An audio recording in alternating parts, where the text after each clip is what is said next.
ఓటర్లు తీర్పిచ్చేశారు. ఈసీ అధికారులు ఆ తీర్పును ఈవీఎంలలో నిక్షిప్తం చేశారు. ఇక జూన్ 4వ తేదీన ఫలితాలు వెలువడేదాకా ఊహాగానాలు ఉండనే ఉంటాయి. ఆ విషయం పక్కన పెడితే తెలంగాణలో పూర్తి ప్రశాంత వాతావరణంలో పోలింగ్ జరగగా ఏపీలో పలుచోట్ల ఉద్రిక్త పరిస్థితుల నడుమ పోలింగ్ జరిగింది. మరోవైపు హైదరాబాద్ ఎంపీ అభ్యర్థి మాధవీలతపై ఈసీ అధికారులు కేసు నమోదు చేశారు. ఫస్ట్ అవర్స్ లో పలుచోట్ల ఈవీఎంలు మొరాయించాయి. దీంతో హైదరాబాద్ లోని పలు బూత్లలో దాదాపు గంటకు పైగా పోలింగ్ కు ఆలస్యమైందని హైదరాబాద్ బీజేపీ అభ్యర్థి మాధవీలత ఈసీకి ఫిర్యాదు చేశారు. అలాగే ఎన్నికల ప్రధాన అధికారి వికాస్ రాజ్ ఇటీవల హైదరాబాద్ ఓటర్ జాబితాను ప్రక్షాళన చేశామన్నారని, 5 లక్షలకు పైగా ఓట్లు తొలగించినట్లు చెప్పారని, కానీ జాబితా ప్రక్షాళన కాలేదని, బతికున్న ఓటర్లను చనిపోయినట్టుగా చూపించారని, ఓటేయడానికి వస్తే వేయనివ్వకుండా బెదిరిస్తున్నారని ఫిర్యాదు చేశారు. జాంబాగ్ లో ఉన్న దేవేందర్ ప్రజాపతి అనే వ్యక్తి చనిపోయినట్టుగా పేర్కొన్నారని, ఆయనతో పాటు ఆయన కుటుంబంలోని 6 ఓట్లను ఎన్నికల అధికారులు గల్లంతు చేశారని మాధవీలత ఆరోపించారు. इंसान जिंदा है, आज भी जामबाग डिवीजन में जी रहा है.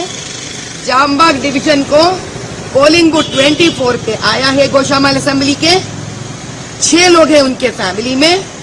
अब आप देख लीजिए, जिस तरह से देवेंद्र प्रजापति डिलीट उन लोगों ने, देख लीजिए देवेंद्र प्रजापति डिलीटेड है इनका. यहाँ पर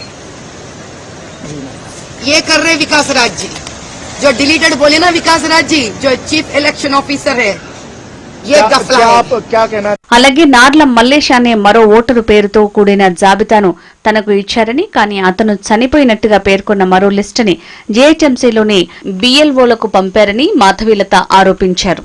మల్లేష్ యాదవ్ ఓటేయటానికి వస్తే ఆయన్ని జైలుకు పంపిస్తామని బెదిరించారని, దీనికి వికాస్ రాజ్ ఏం సమాధానం చెప్తారని మాధవీలత ప్రశ్నించారు. 97 Mallesh Yadav, part number 119, 13 annexure format being given to these people. 58 Malakpet segment 09 Hyderabad.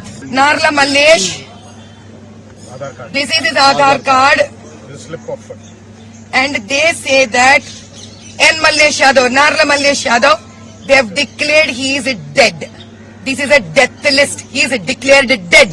This is the thing given by Electoral Telangana, where it tells he is not dead. He is not dead.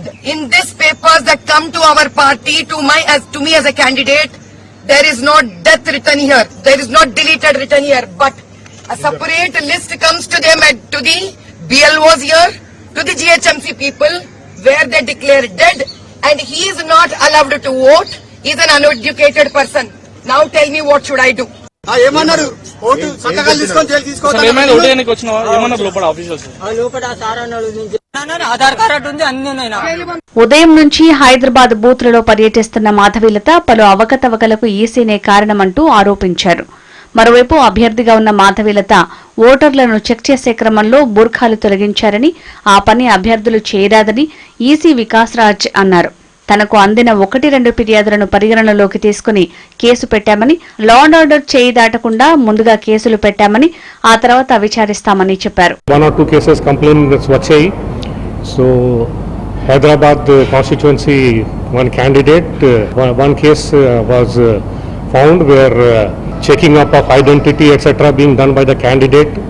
So that is not supposed to be done by the candidate. అందుకనే వాళ్ళ మీద case కూడా book అయింది. Hyderabad sitting MP MIM అభ్యర్థి అసదుద్దీన్ కూడా అన్ని polling స్టేషన్లను సందర్శించారు. ప్రతి ఎన్నిక కూడా ఓ ఛాలెంజ్ లాంటిదేనని, అవతలి వైపు ఎవరున్నా గెలుపు కోసం పోరాడాల్సిందేనని వ్యాఖ్యానించారు. चाहे किसी से भी मुकाबला हो, उसको सीरियसली आपको लेना पड़ता है. हम take every election seriously, whether it's a municipal election, panchayat election, parliament. Election is election. You don't have this comfort of even blinking. So you have to take your every opponent, whether it is X, Y, Z, whatever. Maoist ప్రభావిత సమస్యాత్మక ప్రాంతాల్లో మినహా అన్ని polling కేంద్రాల్లో సాయంత్రం 6 గంటలకు polling ముగిసింది. Adilabad parliament పరిధిలోని సిర్పూర్, ఆసిఫాబాద్ అసెంబ్లీ నియోజకవర్గాలు, పెద్దపల్లి పార్లమెంటు పరిధిలోని చెన్నూర్, బెల్లంపల్లి, మంచిర్యాల్, మంథని అసెంబ్లీ నియోజకవర్గాలు, వరంగల్ పార్లమెంటు పరిధిలోని భూపాలపల్లి, మహబూబాబాద్ పార్లమెంటు పరిధిలోని ములుగు, పినపాక, ఇల్లందు, భద్రాచలం నియోజకవర్గాల్లో, ఖమ్మం పార్లమెంటు పరిధిలోని కొత్తగూడెం, అశ్వరావుపేట ప్రాంతాల్లో సాయంత్రం 5 గంటలకే పోలింగ్ ముగిసింది. అవి కాకుండా మిగతా నియోజకవర్గాల్లో సాయంత్రం 6 గంటల దాకా కొనసాగింది.